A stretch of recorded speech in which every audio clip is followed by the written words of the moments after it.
அதோட குட்டிக்காக வெயிட் பண்ணிட்டு இருந்துச்சு. சிண்டு குருவி முட்டை போட்டு இருந்துச்சு. கொஞ்ச நாள்ல முட்டை பொரிஞ்சிரும்னு வெயிட் பண்ணிட்டு இருந்துச்சு. அதே காட்டுல ரொம்ப மோசமான காக்கா குடும்பமும் இருக்கு.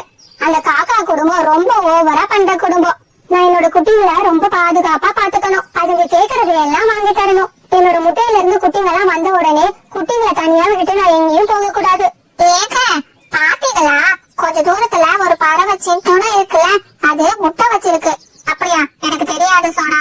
உங்களுக்கு என்னதான் தெரியும்னு தெரியல. நல்லா சாப்பிட்டு தூங்குறத தவிர. சும்மா திட்டிட்டே இருக்காதடி. இதுக்கு மட்டும் ஒரு குறைச்சலும் இல்ல. அது முட்டை போட்டதுக்கு நம்ம என்ன பண்ண முடியும்? மட்டும் முட்டை போடல, அது மட்டும் எப்படி போடலாம்? கரெக்ட் தான். நம்ம சும்மா விடக்கூடாது, ஏதாவது பண்ணணும் அப்படின்னு அவங்க பேசிக்கிட்டு இருந்தாங்க. என்னோட முட்டையில இருந்து குட்டிங்க எல்லாம் வந்த உடனே குட்டிங்களை தனியா விட்டுட்டு நான் எங்கேயும் போக கூடாது அப்படின்னு சிண்டு யோசிச்சுக்கிட்டு இருந்துச்சு. அதே சமயம் டூட்டு காக்கா வீட்டுல சோனா காக்கா இப்படி சொல்லுச்சு. நீங்க போய் சிண்டு கிட்ட ஏதாவது பேசி அந்த முட்டைய உடைச்சிடுங்க. சரி சரி, நான் போறேன். இந்த டூட்டு காக்காக்கும் சோனா காக்காக்கும் யாரு சந்தோஷமா இருந்தாலும் பிடிக்காது. டூட்டு காக்கா சிண்டு குருவி வீட்டுக்கு போச்சு. சிண்டு, என்ன முட்டை போட்டு இருக்க போல? முட்டைலாம் எப்ப வரும் சிண்டு? முட்டை போட்டதுல நானும் என்னோட பொண்டாட்டியும் ரொம்ப சந்தோஷமா இருக்கும். ஐயோ, நான் யாரு வாழக்கூடாதுன்னு நினைச்சனோ அதுவே வந்திருக்கு. இந்த டூட்டு காக்கா ரொம்ப சந்தோஷமா இருக்கிற மாதிரி எப்படி நடிக்குது? என்ன சிண்டு, ரொம்ப சைலண்டா இருக்க? வா டூட்டு காக்கா, எப்படி இருக்க?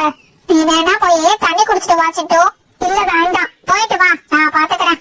சரி, நான் போயிட்டு வரேன். சிண்டு குருவி நதிக்கு தண்ணி குடிக்கிறதுக்காக போச்சு. அங்க லூனா பாட்டி இருந்தாங்க. அப்ப லூனா பாட்டி இப்படி கேட்டாங்க. என்ன சிண்டு, முட்டைய தனியா வீட்டுல விட்டுட்டு வந்திருக்க போல? ஆமா பாட்டி, டூட்டு காக்கா தான் பாத்துக்கிட்டு இருக்கு. லூசு சிண்டு, டூட்டுவே ஒரு கேட்டவன். அவன் கிட்ட போய் பாத்துக்க சொல்லிருக்க. நீ சீக்கிரம் வீட்டுக்கு போ. சிண்டு சீக்கிரமா வீட்டுக்கு போச்சு. இந்த சிண்டு வேற வந்துடுச்சே. சரி, ரொம்ப நன்றி டூட்டு காக்கா, நீ போ, நான் பாத்துக்கிறேன். சரி சரி, குட்டி வந்த உடனே எனக்கு ஸ்வீட் வேணும் கண்டிப்பா. சரி போ நீ முதல்ல. குட்டியும் வந்துச்சு. சிண்டு குருவி ரொம்ப சந்தோஷமா இருந்துச்சு. குட்டி குருவி, அம்மாவும் கூட தான் எப்பவும் இருப்பேன், நீ பயப்படாம இருடா செல்லம். சிண்டு குருவி ஸ்வீட்டை எடுத்துக்கிட்டு டூட்டு காக்கா வீட்டுக்கு போச்சு. சிண்டு வா, நீ என்ன ஸ்வீட்டோட வந்திருக்க? குட்டி வந்திருக்கு, அதான் டூட்டு காக்கா ஸ்வீட் கேட்டுச்சு, குடுக்கதான் வந்தேன். சரி, நான் போறேன். போயிட்டு வா சிண்டு. அந்த குட்டிய எப்படிடா கொலை பண்ணணும்? என்ன ஆச்சு? சிண்டு குட்டிய கொலை பண்ணணும். அதெல்லாம் வேண்டாம். இது என்ன சிண்டுக்கு சப்போர்ட்டா? இல்ல இல்ல.